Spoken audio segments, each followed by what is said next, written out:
Bienvenidos, bienvenidas. Vamos a dar comienzo a la sesión de hoy.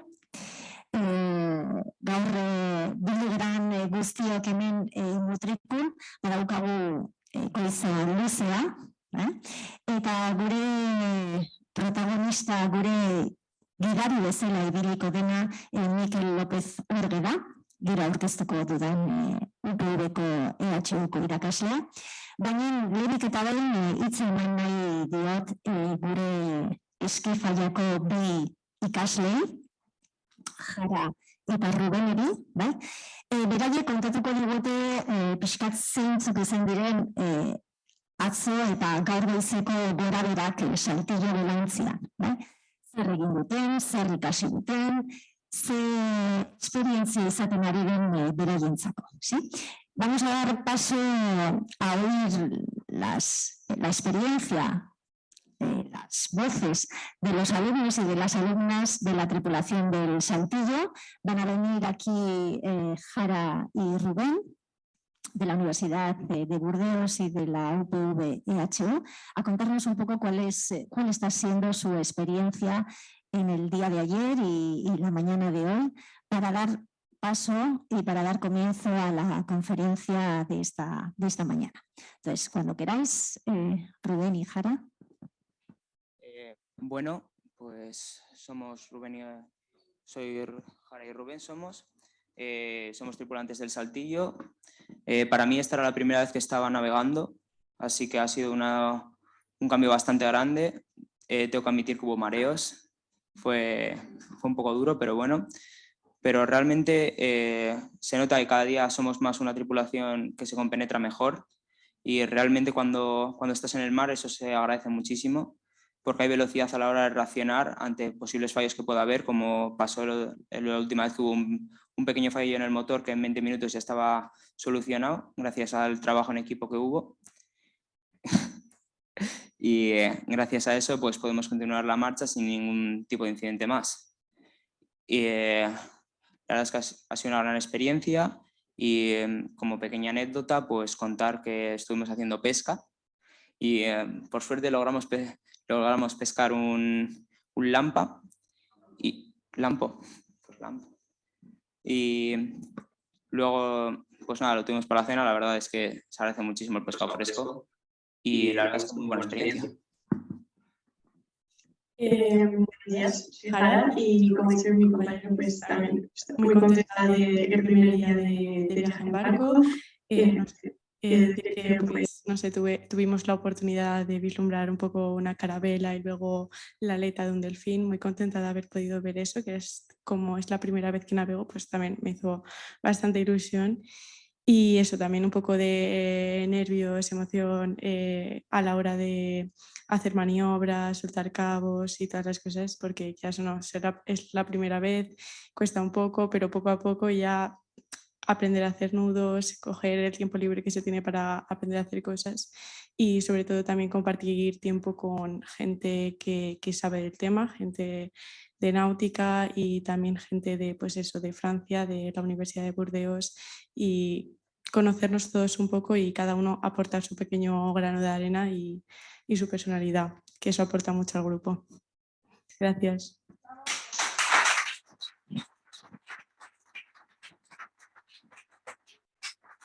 Bueno, dakizuten bezalaxe, ikastaro berezi bat da, bai?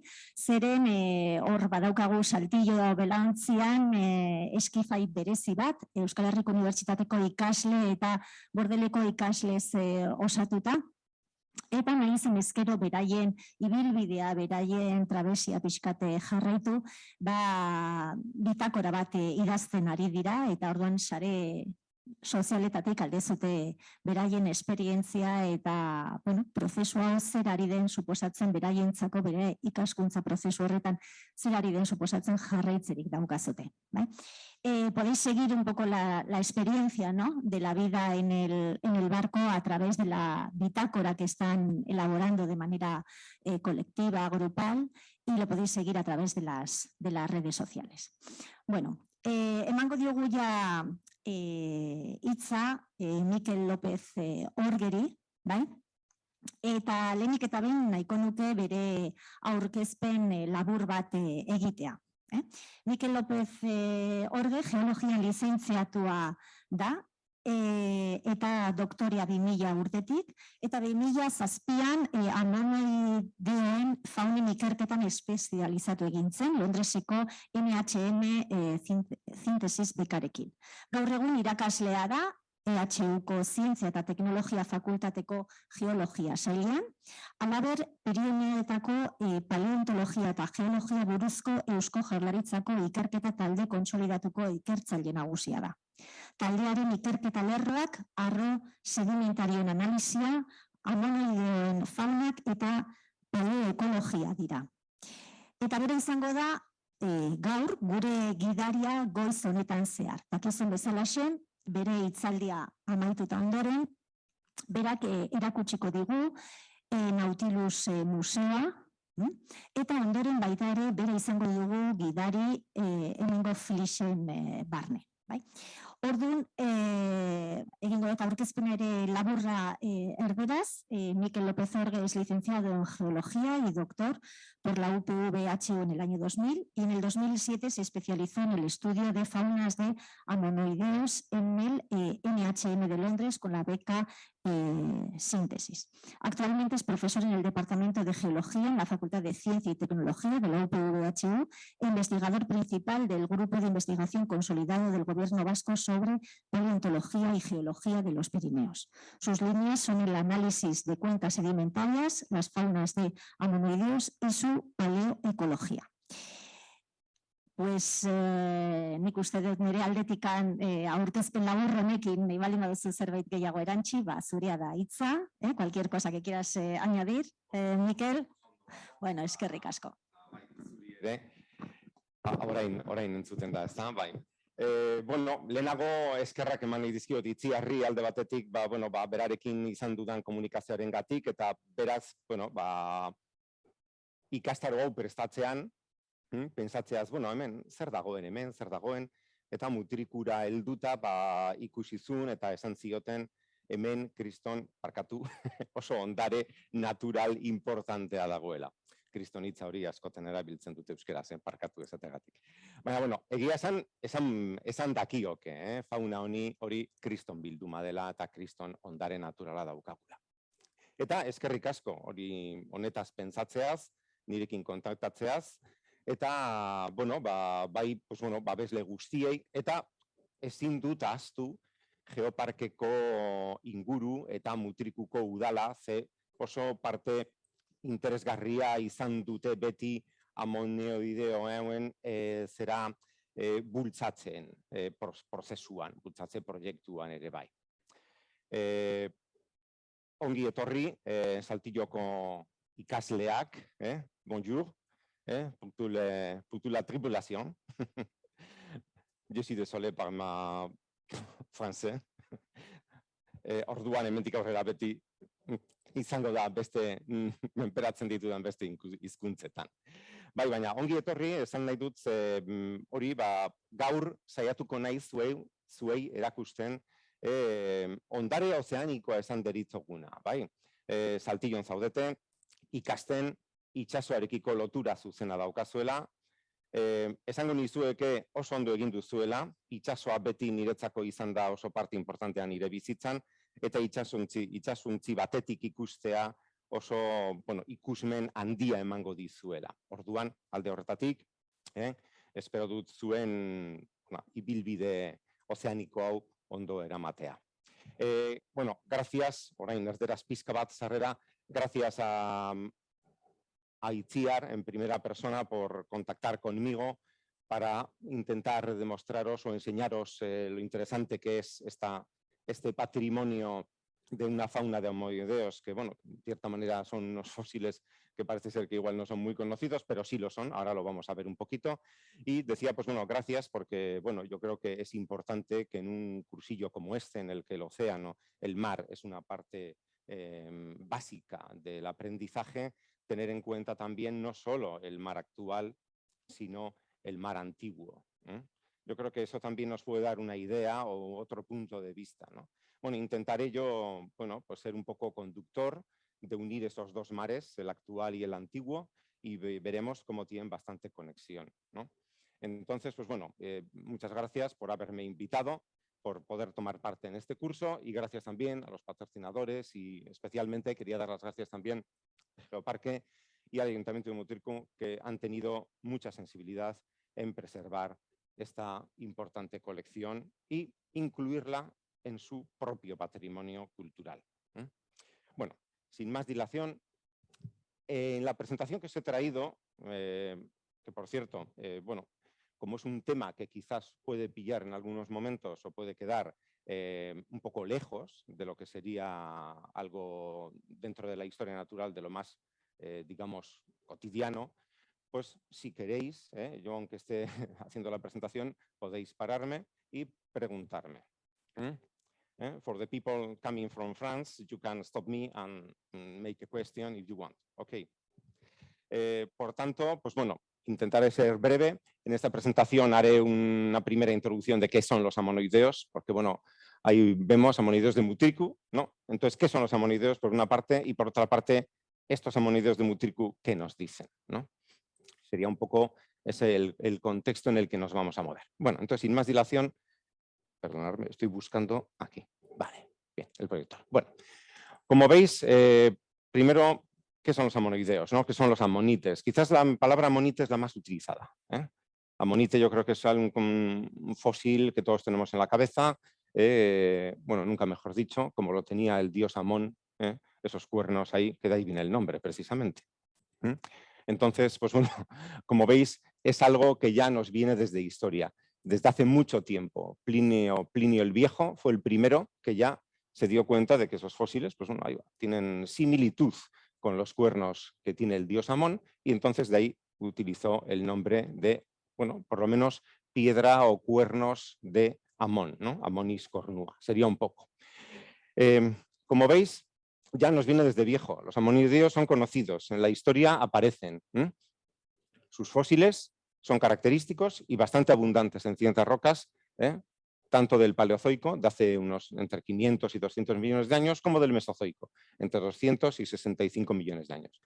Y yo debo de tener algún problema con este aparato, porque ahora, vale, hay que ser...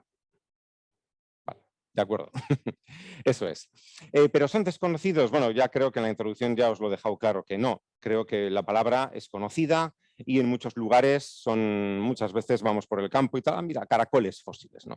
Sería un poco el término más normal. Incluso a nivel histórico, aquí os he traído dos ejemplos, como en Whitby, en Yorkshire, en Inglaterra, pues ahí está la leyenda de Santa Gilda, que transformó unas serpientes en piedra. Entonces ahí tenemos las Stone Snakes, ¿no? Bien conocidas allí, en una zona que precisamente es muy rica, las rocas jurásicas del periodo jurásico son muy ricas en ammonoideos.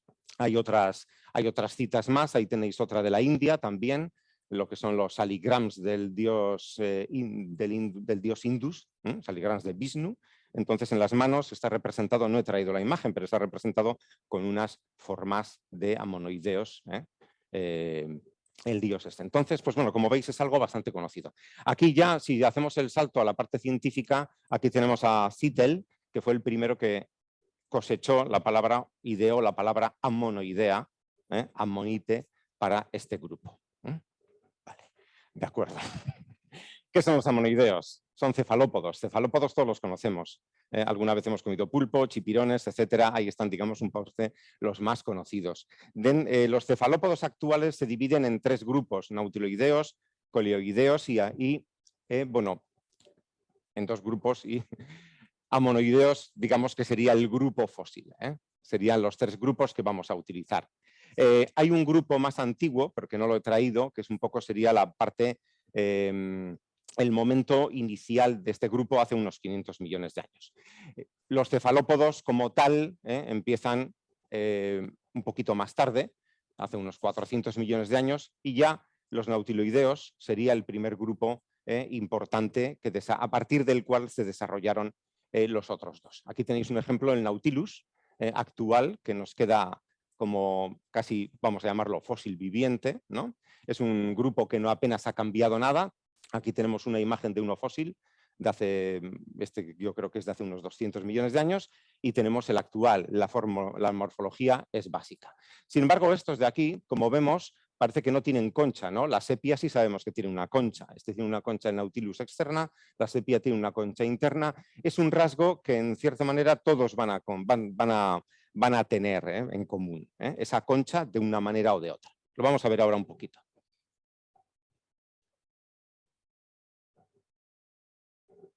Bien, los nautiloideos, como veis, aquí hay una sección que seguramente conocéis. Estas conchas de nautiloideos son muy utilizadas para arte y muchas veces seccionadas. Como vemos, es una concha externa que dentro tiene una serie de cámaras. Y en la última de las cámaras vivía el animal, ¿no? O vive el animal. Como veis, es una concha que tiene una función. O sea, aquí podemos hablar siempre en biología, ¿no? Si podemos utilizar un poco esa comparación. Cuando tenemos una forma viva, es por algo. Esa forma puede responder a una serie de patrones y va a ser exitosa para el ser que la tiene. Eso un poco quedaros como idea. Entonces, como veis aquí, los nautiloideos no siempre tuvieron una concha así, empezaron con conchas rectas. Aquí hay un ejemplo de una roca muy común en Marruecos, que habréis visto en muchos sitios. Empezaron con conchas rectas y poco a poco se fueron enrollando. Un poco atendiendo a esa evolución en la que suceden unos cambios que llegan a tener éxito. Esto os lo comento porque es un modo de trabajar que tenemos. Las formas de monideo son muy variadas. Luego vamos a ver un poquito en algunas de ellas. Y si vemos tanta variación, es porque cada uno respondía a una situación determinada, a un nicho ecológico, a un hábitat determinado. Y tenía éxito en ello. Bien, entonces, empezando por las formas más sencillas, que son los nautiloideos, pasamos a unas de las más... Sí. Propulsión a chorro. Eso yo creo que lo conocéis un poco. Un pulpo, si habéis visto alguna vez un pulpo, intenta escapar y lo que hace un movimiento rápido. En ese momento, aunque tire tinta, también está tirando agua que él tiene guardada, que lo que hace es, bueno, ya sabéis el efecto de acción en reacción. Yo tiro agua para aquí y me muevo para allí. Es un poco. Como veis, eso es un sistema muy antiguo, de casi 500 millones de años. Y es un sistema que hoy en día sigue existiendo. Los pulpos, los chipirones lo utilizan y les sirve en cierta manera. Muchas veces, seguramente algunos de nosotros salía a coger, bueno, un pulpo o una sepia con una caña, etcétera. Te tira tinta y como no esté bien enganchada, se te escapa, porque crea una especie de ilusión, ella se propulsa y desaparece de tu campo visual. Es un poco con lo que juegan, porque no son muy rápidos. Existe esa propulsión, pero no son relativamente rápidos. Los chipirones, algunos calamares sí llegan a serlo, pero bueno, tampoco penséis que son velocidades altas. 10-15 kilómetros por hora es mucha velocidad en una columna de agua, pero bueno, pero es algo que, por ejemplo, un tiburón lo supera fácilmente. Pero bueno, tienen esa particularidad. Incluso estos, los coloideos, bueno, hemos hablado ya un poco de los pulpos, que son ese grupo, los tenemos actualmente muy extendidos por todos los océanos. Este grupo de cefalópodos es el que hoy en día es el más exitoso, el que nos ha llegado a nuestros tiempos y el que más diversificado, y lo encontramos en hábitats muy diversos, bien de fosas oceánicas profundas, taludes continentales, plataforma, arrecifes, aguas someras, están muy extendidos. Y de hecho forman parte de la economía y de la cadena trófica nuestra, vamos a decir, ¿no? Son parte de nuestro alimento. Aquí tenéis unos ejemplos y lo que os comentaba antes, la concha. Los colioideos generalmente tienen una concha interna. Aquí se ve, igual conocéis, la espírula. Está en algunas playas de las Canarias o del Mediterráneo, se encuentran vacías cuando el animal muere, pues la espírula se suelta, o sea, la concha interna se suelta. Fijaros dónde la tienen. Y fijaros una característica, está tabicada también. El nautiloideo también la tenía tabicada. Entonces estamos viendo que hay una forma que tiene éxito. Esa tabicación, esa creación de pequeñas gelas, de pequeñas cámaras que le van a dar una función de interés. Este es uno más simple. Esto, como veis, parece un pulpito que está metido en una concha enrollada, que eso ya parece una amonites, ¿verdad? Hay amonites que tienen mucha similitud con estos, pero no son lo mismo. Esto no es una amonites. Podríamos imaginarnos que un amonite o un amonoideo podría ser algo de eso. Esto es el argonauta. También un coleoideo, como veis, es un pequeño pulpo que utiliza la concha como cámara de huevos. Quedaros con esta idea. Él hace las hembras, hacen la concha para depositar los huevos. Cuando nacen las crías, digamos, la hembra muchas veces sirve de alimento a sus propias crías y la concha queda libre. Sí. Bueno, la concha, ya entramos un poco en otra dinámica. Fijaos, mira este esquema. O un chipirón mismo, todos conocemos un chipirón. El cuerpo del chipirón es un saco. Ese saco tiene dentro todos los órganos vitales, la cabeza, digamos, que es la que tiene los brazos y los tentáculos, está un poco, digamos, intruida en ese saco, y todo eso, esa parte de ese saco, forma lo que se llama el manto, lo que llamamos el manto. En un amonoideo, o en un pulpo como este, imaginaos que está ahí metido, su manto está dentro. Entonces, el manto tiene unas glándulas especiales con las que segrega el carbonato cálcico. Si vemos una concha así como la de la espírula, tenemos que pensar que cuando la espírula era casi un huevito muy chiquitín, estaba ella aquí cerca de esta parte inicial de la espira. Conforme iba creciendo, iba añadiendo cámaras. Está muy bien esa pregunta, porque con esto que os he comentado ya podemos ver un detalle muy interesante de todo este grupo. Conforme van creciendo, añaden partes de su cuerpo que se van quedando ahí en el registro. Es decir, toda la fase de crecimiento de un animal desde juvenil, desde que nace del huevo hasta el estadio adulto, queda registrada en estas conchas. Y en los amonoideos también fue así. Eso muchas veces no ocurre. Si encontramos huesos de dinosaurio y es adulto, son huesos adultos. Nosotros tenemos huesos de adultos, no de bebés. Cuando yo era un bebé, a saber cómo eran esos huesos ya, han cambiado mucho. Sin embargo, estos grupos preservan todo el registro de su vida. Yes.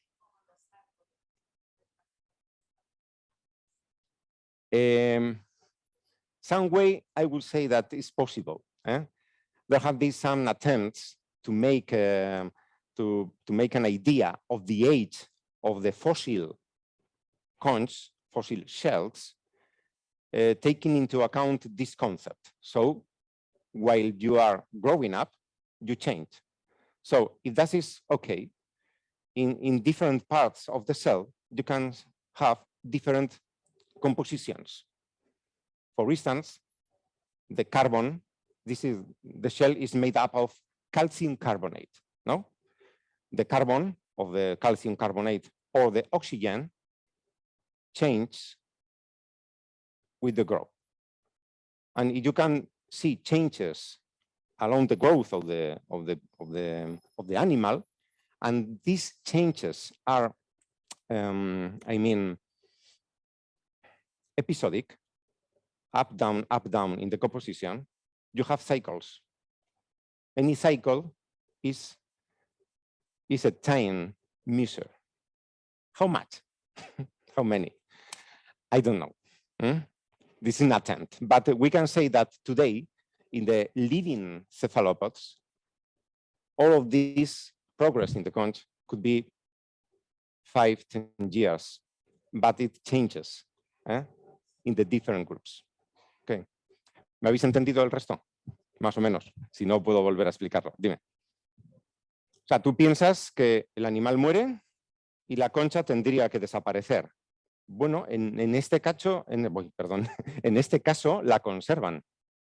En la espírula, en este también. O sea, en los cefalópodos, el crecimiento implica añadir nuevas partes y se quedan ahí. Es como, bueno, antes me han comentado lo de un árbol, ¿no? Un árbol crece y él, desde el anillo central hasta el exterior, va añadiendo anillos. El anillo central es su fase juvenil. El anillo exterior es su fase adulta, ¿no? Bueno, en los árboles no podemos hablar de... Bueno, sí, se puede hablar de adulto, pero a otro nivel. Entonces, sí que es cierto que esta concha, cuando muere el animal, pasa al medio marino y le puede suceder 1000 cosas. Se puede enterrar y preservarse, puede ser disuelta en la columna de agua marina, porque el agua del mar no tiene la misma composición a distintas profundidades. Entonces, muchas veces podemos pensar, es una suerte que, por ejemplo, hablando de los amonideos, hayan llegado hasta nosotros con cierta abundancia en el registro fósil. Bien, pero bueno, ya entramos también en otro tema.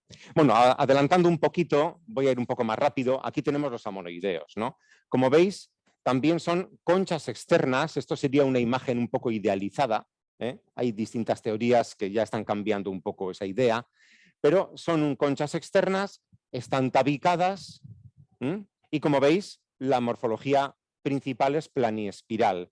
Esto es una espiral en un plano enrollada, pero hay desviaciones a la norma, como esta, que empieza como un caracol de tierra y luego se desvía.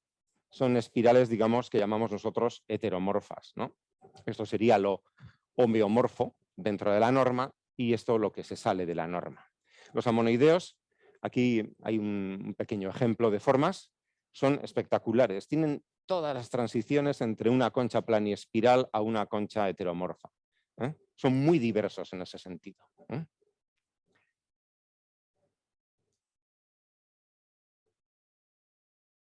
Bueno, como veis me estoy pelando un poco. Aquí tenemos más ejemplos de la anatomía. Esto sería una sección de una concha, como veis, tabicada. Aquí estaría el cuerpo del animal.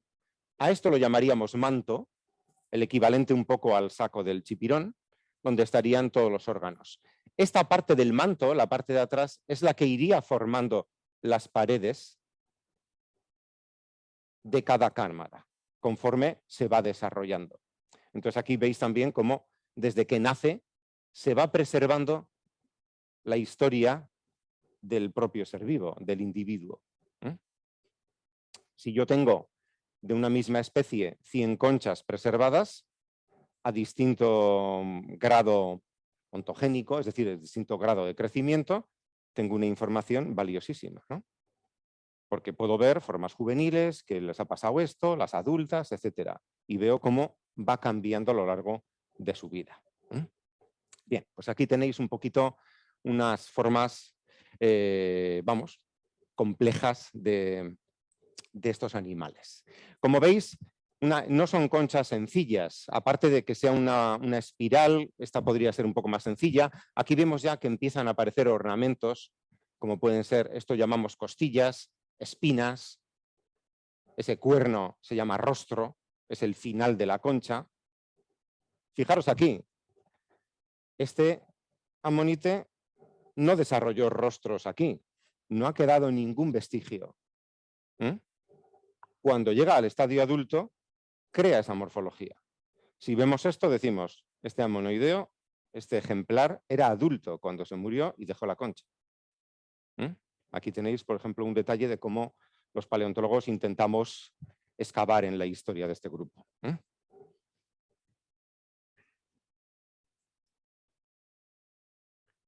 Bien. ¿Y el cuerpo blando? ¿Qué sabemos de los amonideos? Los nautiloideos, los chipirones, etcétera, los conocemos. Sí que es cierto que en algunas ocasiones, como estos fósiles que os he traído aquí, fijaros cómo se queda una impronta de la parte blanda fosilizada. Eso a veces sucede. En los amonideos apenas se ha encontrado eso. No sabemos por qué. Si comparamos con el resto de cefalópodos, en los que algunos han fosilizado, ¿por qué en los amonideos no? No es del todo cierto. Estas imágenes que hay aquí, que son de microscopio electrónico, o estas mismas en las que se ve, esto es una concha de un amoniideo largo, que tiene dentro elementos similares a este, o esto. Fijaros esto. ¿A qué se parece esto? ¿El? Cabeza del pulpo. está dentro del cuerpo del animal y es negro. El saco de tinta. Eso es. Esto es el saco de tinta. Y haciendo análisis de la composición de él, han determinado que seguramente lo era. Entonces, como veis, algo fosiliza. Y estos datos son interesantes. Por un lado, si tiene saco de tinta, un amonoideo, ahí va. Pues podemos pensar, pues entonces quizás lo utilizaba como hoy lo utilizan sus primos. 2. Si tiene estas estructuras que son, estos se llaman rádulas, son como pequeños dientes, ¿no?, que están detrás del pico. Imaginaros el pico de un chipirón, detrás tendría unas rádulas, para triturar un poco lo que come, para darle una primera trituración. Pues los amonoideos tienen unas muy similares a los chipirones actuales. Entonces dices, bueno, hay una relación morfológica. Si hay una relación morfológica, hay una relación en función, etcétera. O sea, podemos llegar a pensar que hay una relación bastante directa entre los amonoideos y los actuales coleoideos. Dime. Sí, los picos fosilizan, sí. No son muy comunes, pero sí que se encuentran. E incluso otras partes, en este amonoideo se ve, esto es de Sollenhofen, de Alemania, es muy famoso, seguramente lo habréis visto en más de un sitio. Veis aquí esta especie como de conchas, son unas mandíbulas especializadas que parecen unas conchas que los amonoideos solían tener, digamos, pues bueno, antes de la rádula, un poco para atrapar, haciendo la función del pico de los chipirones, un poco para atrapar a la presa y, digamos, arrastrarla hacia el interior. Entonces, bueno, como veis, ya estamos hablando de unos amonoideos que son ya fósiles, seres especializados, y que ya había también los coleoideos, los primos de los chipirones, ya estaban con ellos viviendo. Yes.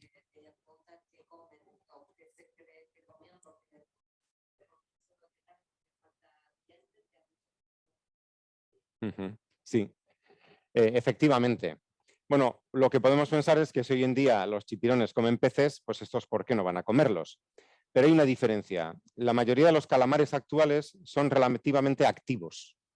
Son unos seres que van a cazar, en muchas ocasiones. Van en grupo, son grandes cardúmenes, grandes bancos de chipirones y van a por los peces en muchas ocasiones. El pulpo ya no es tan así, ya se oculta, anda un poco rastreando por el fondo, buscando a ver qué puede haber, y si caza es un poco al acecho, ¿no? Cuando está desprevenida la presa, la coge, cualquier cosa, un cangrejo. Los cangrejos les encantan, por cierto. Aquí en las rocas muchas veces miras donde hay pulpos y está lleno de caparazones vacíos de carramarros, de cangrejos. Comen ellos, ¿no? Entonces serían un poco las dos formas típicas de comer que tienen hoy en día los coleoideos. En los amonoideos, en este fósil, por ejemplo, se han encontrado restos de organismos muy pequeñitos, de crustáceos pequeños, ostrácodos, y no sé si había copépodos aquí, son otros grupos de crustáceos. Entonces, podemos pensar que, bueno, que esta forma igual, pues hombre, iba a coger lo más fácil, ¿no? Es como si coges chirlas, pues no se mueven, están ahí, me las llevo. Vas a coger organismos pequeñitos, los cojo y ya está. Y también se piensa que muchas de estas formas, luego vamos a ver un poquito una interpretación que hay, como vivían cerca del fondo, lo que hacían era coger un poco como hacen hoy los pulpos, coger lo que pueden o hacer carroñeo. Bien, entonces es un poco lo que sabemos de los amonoideos en cuanto a lo que podían comer. Bueno, vamos a seguir para adelante porque si no, aquí tenemos, mira, fijaos, esto es un poquito lo que os comentaba antes de lo que es una concha, tiene su función, es importante, ¿no? Ahí os he puesto, pues bueno, tres modos de entenderla. Protección, todo lo podemos entender. Esta imagen es muy típica, la veréis en internet por 1000 sitios. Es que resulta que en Estados Unidos creo que se encontró una concha de amonoideo con estos orificios que corresponden perfectamente con los mosasaurios, con los reptiles marinos, creo que es un mosasaurio, no estoy seguro, que vivían con los amonoideos, bueno, que vivían porque están en las mismas rocas, que donde se han encontrado los ammonoideos. Entonces, como veis, se han encontrado muchos signos de depredación de reptiles, etcétera, en conchas de ammonoideos. Pero la concha les servía como protección, eso no cabe duda. La gran mayoría de los fósiles que encontramos generalmente tienen una concha, vamos a decir, sana.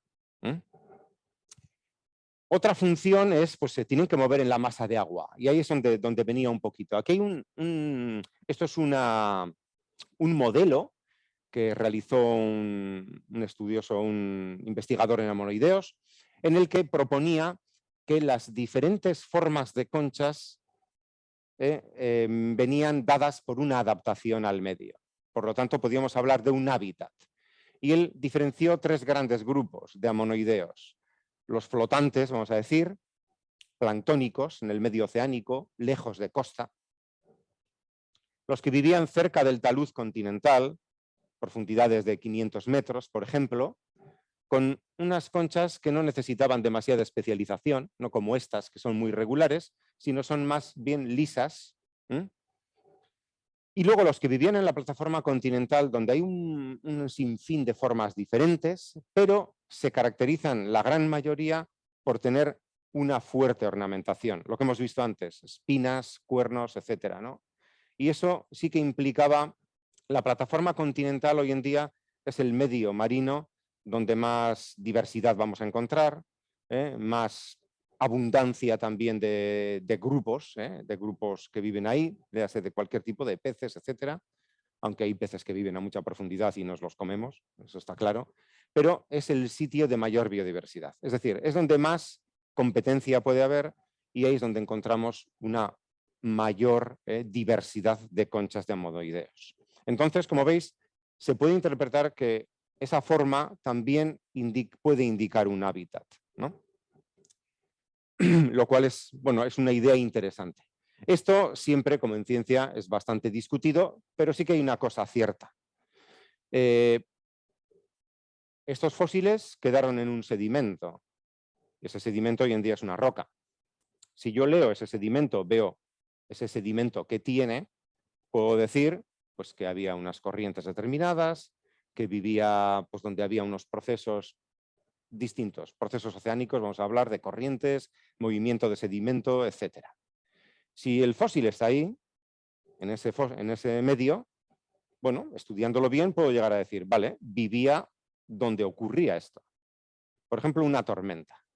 Una tormenta, muchos hemos visto que cuando hay unas tormentas fuertes, el oleaje llega a profundidades mayores y lo que está en ese fondo lo arrastra hacia la costa y lo deposita en las playas. Bueno, ahí tenemos un proceso.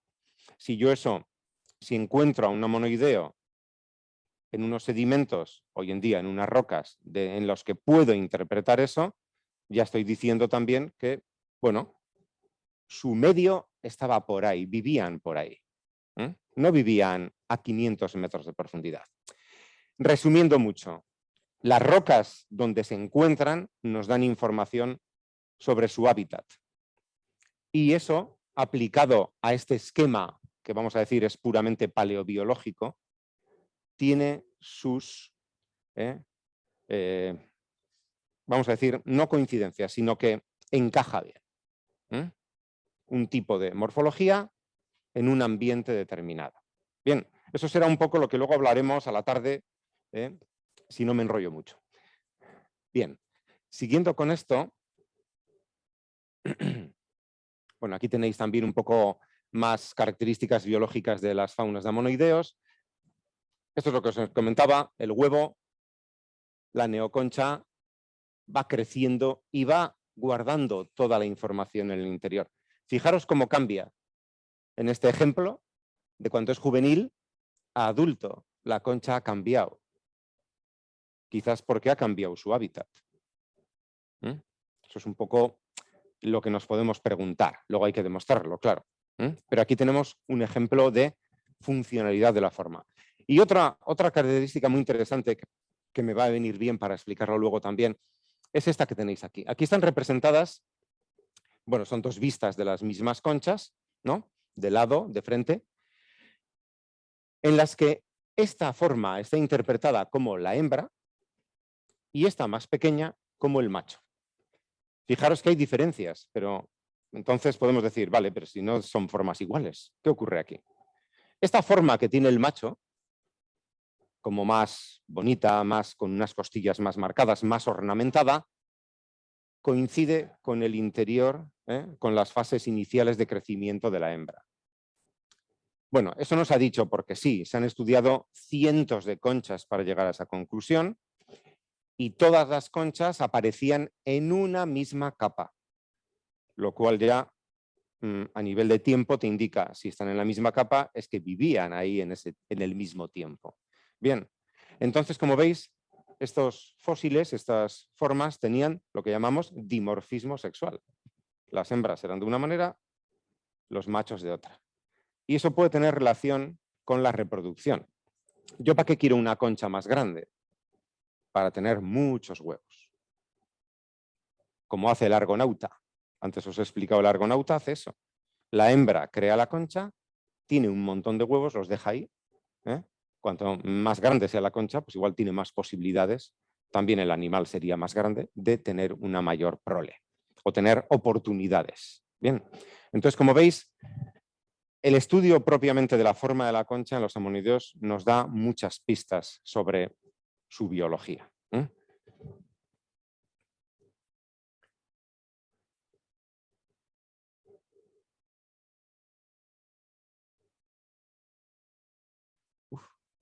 Con esto...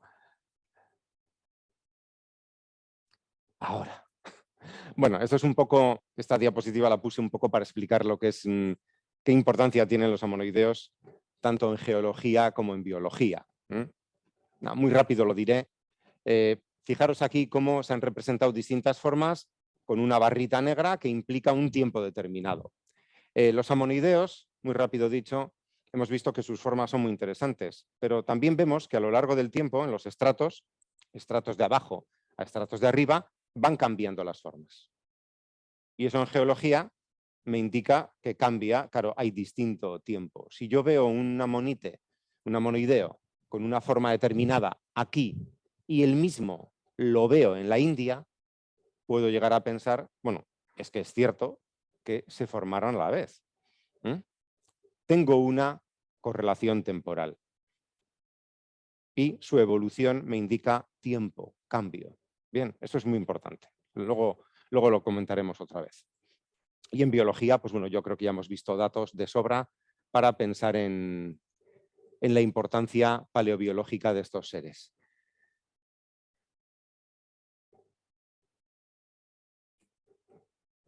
Bien.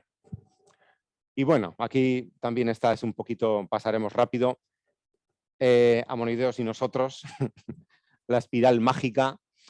Aquí comentar muy rápido cómo, bueno, esto es un libro, una historia bastante extraña, aquí la tenéis puesta si queréis leer, o si no, luego os la comento. Y esto, sencillamente, es una película de hace 3 años que habla de la vida de una paleontóloga, que igual la conocéis, Mary Enning, en Inglaterra, que fue famosa por descubrir esqueletos de ictiosaurios, plesiosaurios, etc. Pues la película no la he visto un tráiler, pero está bastante bien porque se ve como ella era pobre y sacaba dinero gracias a vender conchas de amonites. No le pagaban tampoco demasiado por los fósiles, por los reptiles, les daban algo más, pero ella al final se tenía que ganar la vida con eso. Aparte luego, bueno, hay más historias en la película, pero bueno, yo si puedo algún día ya la veré. No la he visto que esté en las redes de por aquí, es una película inglesa de hace 3 años. Pero bueno, ya veis, el título Amonite, pero con razón, ¿no? Una paleontóloga que vivía de ellos. Hoy en día, por ejemplo, salvando las distancias, nos vienen muchos fósiles de amonideos y de otro tipo de Marruecos. Y allí la gente, que yo no estaba en esos sitios, pero compañeros míos que trabajan en esas zonas me han explicado que es que si la gente de allí no vende esos fósiles, no come. Muchos de ellos no comen. Entonces, bueno, ahí tenéis un poco la comparativa. Ahí entraríamos ya en otro punto. Comercio de fósiles, sí, no, preservación, pero bueno, si queréis luego lo discutimos. Bueno, la segunda parte hemos llegado, no sé cómo ando de tiempo, mal, ¿no? Mal. Bueno, la pasaré muy rápido porque esto lo vamos a ver en el Museo Nautilus, pero es un poco ver la importancia de esta colección, ¿no?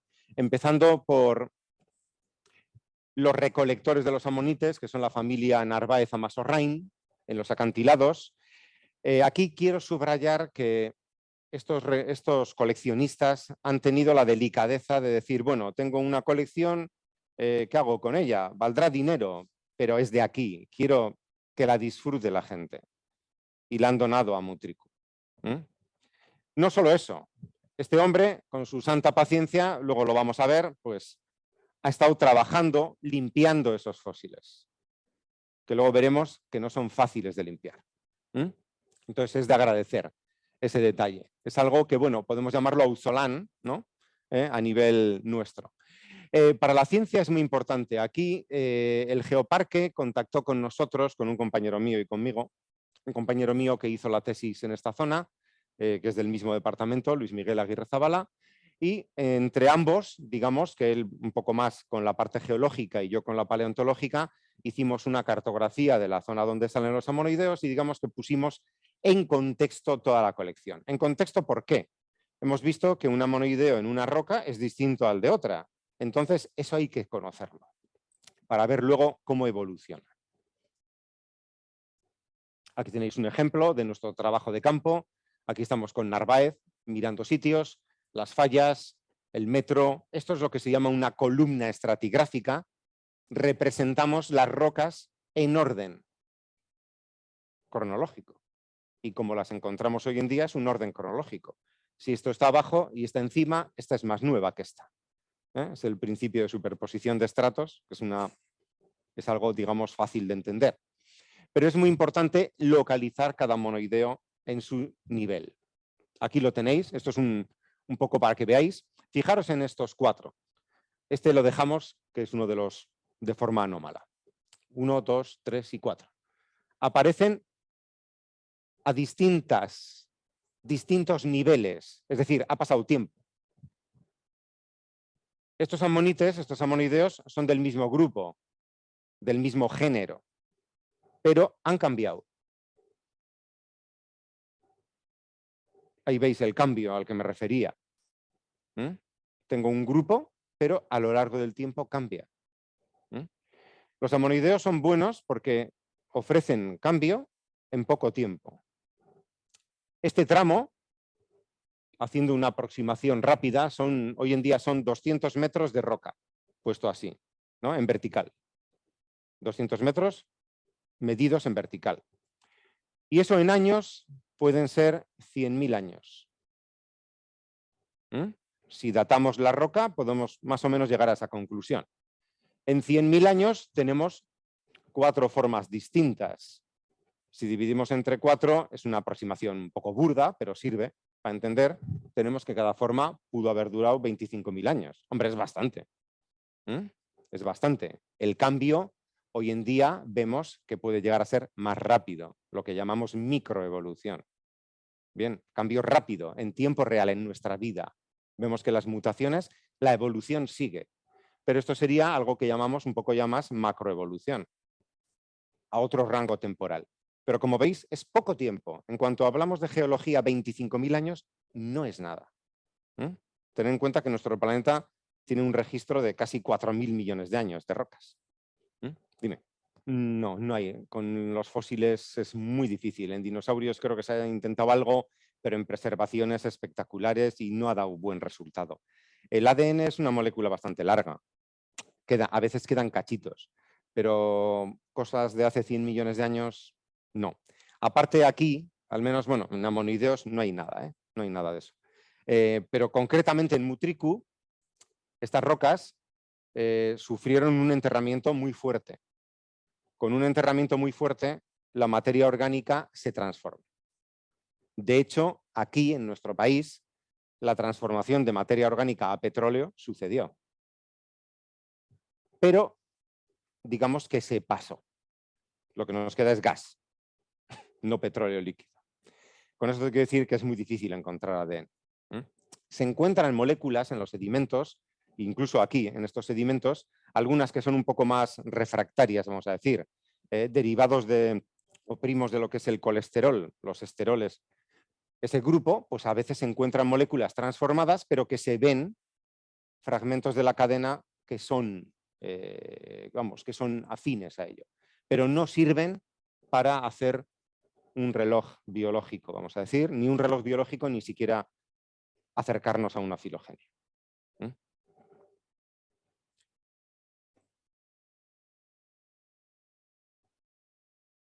Bien, rápidamente las formas, esto lo volveremos a ver. Esto es la interpretación que se ha hecho de los ammonoideos de Mutriku. Esto, fijaos, es ya la línea de costa estaría por aquí, lo que sería Mutriku en aquel momento. Todo esto era mar. Luego explicaremos un poquito sobre esto. Pero aquí en este modelo tenemos que los ammonoideos vivían en un alto fondo, básicamente.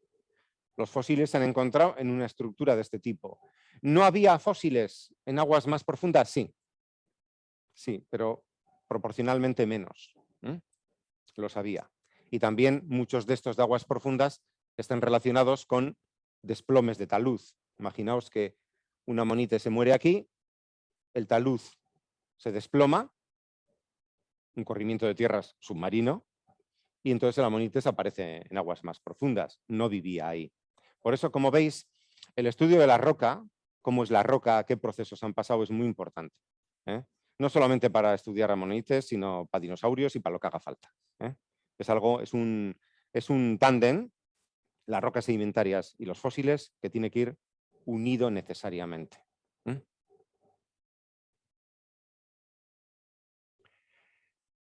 Y aquí llegamos a un punto también interesante. La mayoría de la colección Narváez en Mutriku son formas, lo vais a ver y las vais a poder tocar. Son amonites grandes. Grandes, tamaño rueda, de coche casi. 30, 40 centímetros es común. Si buscáis en internet o veis en ferias o en museos, etcétera, los ammonoideos no eran grandes. El tamaño medio oscilaba entre 1 centímetro y 15. Andaban por ahí. Pero aquí en Mutriku tenemos la gran mayoría de 150 más o menos especímenes que hay. Yo creo que 100 andan por los 30 centímetros o 40. ¿Por qué tan grandes? ¿No? Bueno, veremos un poquito sobre eso. Aquí tenéis este ejemplo. Eso es 1 metro. Fijaros que ammonoideo. Casi 1 metro de diámetro. No es de Mutriku. Este es de Cantabria, de cerca de Laredo. Pero también de estas rocas. Este es inglés. Estos creo que son 35 centímetros, pues es un fósil que tenía unos 70. Como veis, formas grandes hay.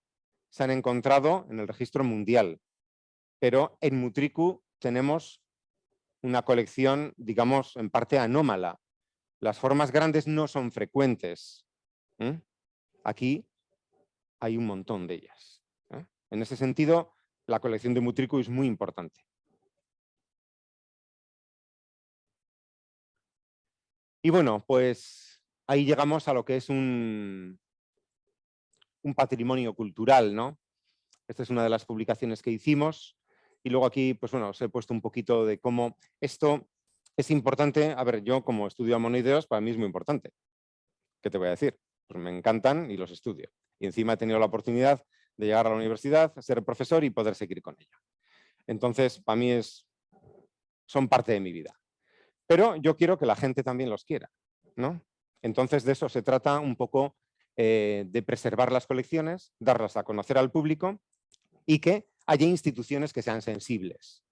El geoparque, hombre, el geoparque ya nace como geoparque, digamos, tiene en cuenta los valores geológicos de una zona, quiere impulsar esa zona y para impulsarla hay que dar a conocer lo que tiene. Esta es una de las partes. Yo creo que Mutriku puede ser conocido porque tiene unos buenos remeros y la feria que hacen el día hace ya una semana, pues es una gozada venir y las fiestas que va a haber. Puede ser conocido por eso. Pero tiene una colección que a nivel mundial es única de ammonoideos, entre otras cosas. Sí. Buena pregunta, porque los nautiloideos y los coleoideos, los chipirones, no desaparecieron. Pero estos sí. A ver, los ammonoideos, si veis un poquito, a ver, no se sabe claramente, hay hipótesis y hay cosas que son ciertas. La abundancia de grupos, es decir, géneros, familias de amonoideos, decrece con el tiempo. Cuando ya llegamos al Cretácico terminal, que es el famoso meteorito y la extinción de los dinos, pues ahí vemos que hay menos diversidad. Bueno, es un dato, ¿no? Algo les pasaría a nivel de grupo. ¿Por qué hay menos diversidad? Todavía no se sabe bien. Pero ellos ya iban sufriendo eso, mucho antes de que llegara el meteorito. Eso es uno. Dos, son muy especializados. Hemos visto que hay muchísimas formas. El que vivía como planctónico no estaba tocando el fondo, a lo sumo siendo una larva. O sea, cada uno tiene un nicho, bueno, más que nicho ecológico, podemos hablar de un hábitat concreto. El nicho es algo un poco más complejo. Bien, entonces son faunas especializadas, que vemos que filogenéticamente parece ser que iban decreciendo y llega la extinción. ¿Fueron afectados por la cadena trófica? Porque el plancton también sufrió, por ejemplo. A ver, lo que llamamos relación causa-efecto está ahí. No solamente los dinosaurios o los amonoideos sucumbieron. Muchos grupos de planctónicos también lo pasaron mal, aunque atravesaron. Los nautiloideos estaban ahí como en segundo plano. Igual eran menos especializados, seguramente, porque la concha es que no cambia nada, lo cual quiere decir que ellos estaban en un hábitat determinado haciendo eso y les servía. Y quizás eso fue el éxito. Entonces, como veis, pues bueno, hay datos para seguir con ello.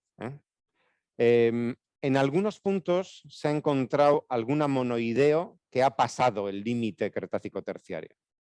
En algunos puntos. Está un poco discutido, pero algunos autores creen que, bueno, que eran ya los últimos. O sea, que, bueno, que sufrieron bien y ya, pues bueno, alguno llegó, ¿no?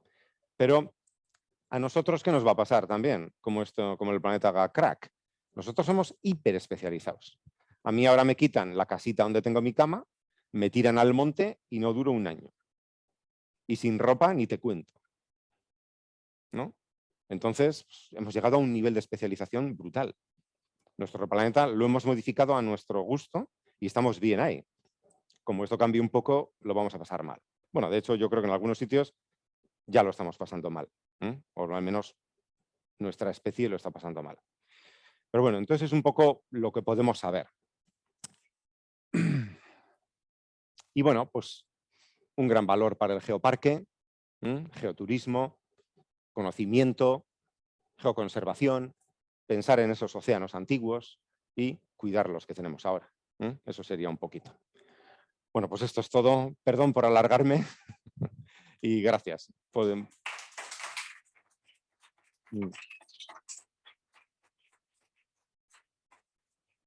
Igual una preguntita y tiempo, no sé. Sí.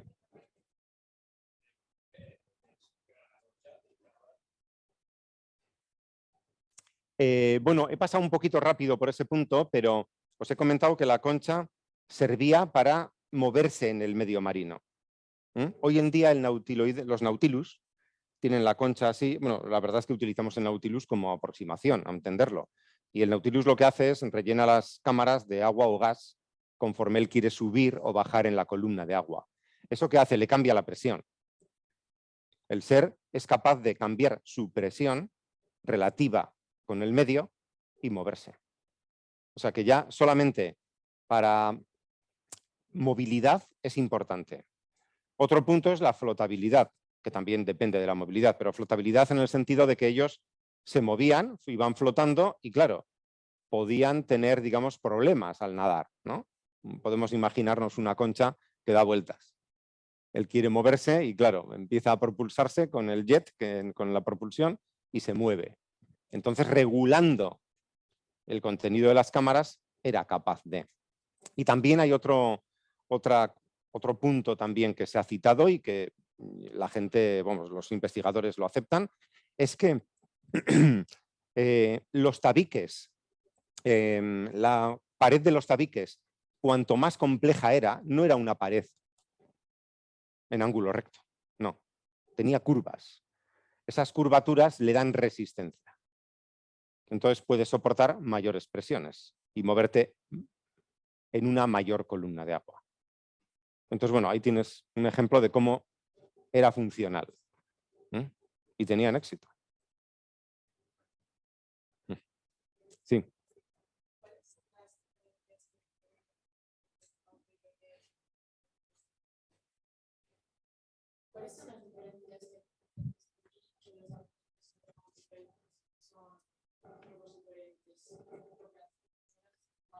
Sí, sí, sí. Una concha externa, tabicada. Bueno, vamos a ver si puedo ir para atrás.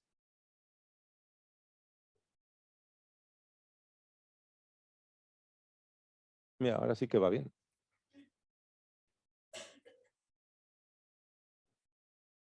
Ahora me he pasado. Bueno, este está bien. Ah, no. Uno para atrás. Bien.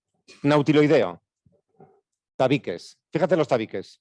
Son curvados hacia afuera, digamos, hacia la parte externa de la concha.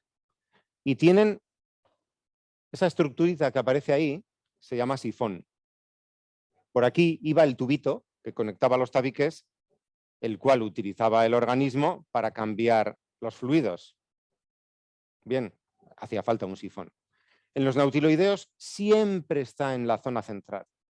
En los amonoideos está aquí, en la zona que llamamos ventral. Ese es uno.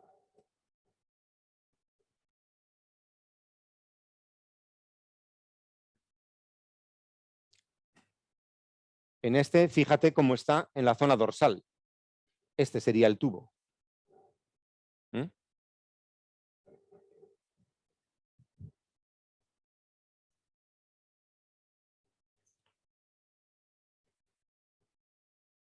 Esto sería el dibujo que crea ese tabique con el exterior de la concha. Veis aquí como hay unas curvas. Esto es una curva más sencilla. Aquí hay unas curvas bastante complicadas y fijaos estas parecen ramas de árbol. Esto es lo que daba, lo que comentaba antes, que daba resistencia a la concha. Bien, pues esto no ocurre en los nautiloideos. Siempre es una pared simple. Simple. Estos no. Lo cual te indica que estos eran mucho más especializados. La variación que hay de este tipo de formas es impresionante. De hecho, sirve, esto llamamos líneas de sutura.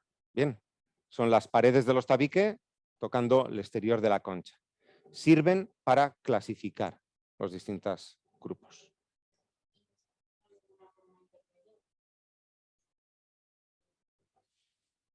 Buena pregunta. Para eso tenemos que ir a los primeros grupos de nautiloideos, allá por el Cámbrico terminal, hace unos 400 millones de años, ponle. No he traído ninguna imagen. Mira, pero está bien. Igual busco una imagen para ello. Lo que ocurre en esos primeros grupos, que eran similares a los nautiloideos, algo parecido a esto. Como ves, lo que es la sutura es menos compleja. Empezaba por ahí. Se ve que el sifón, que era por la parte central en los nautiloideos, hay algunas formas que empiezan a moverlo hacia la posición que luego se preserva. Ahí empieza. Ese sería uno de los cambios en los que se ve. Junto con el enrollamiento. Los primeros nautiloideos son rectos, empiezan a enrollarse y ahí una rama da lugar a todo esto. O sea que tenemos dos rasgos. Uno, el sifón cambia de posición y la concha se empieza a enrollar.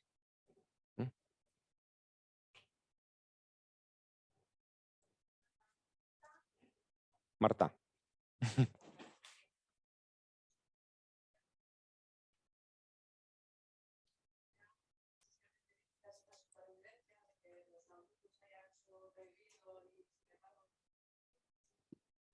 Hombre, esto va un poco con lo que comentaba antes. Más especializado, tus nichos, tus condiciones para poder vivir son más estrictas. Esto es un rasgo morfológico que nos indica especialización. ¿No? un rasgo morfológico que nos indica especialización. Si estás muy especializado, pues eres más sensible a los cambios ambientales. Es lo que te puedo contestar ahora. Pero bueno, va por ahí. Vale.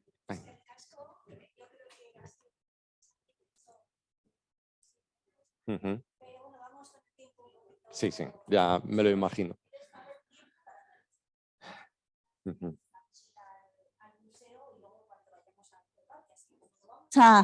A tener durante toda la mañana, le podemos ir haciendo Sí, sí, preguntas. eso es, sí. ¿Vale? Bueno, es que recasco, tal Vale, vez zuei. échalo. Vale.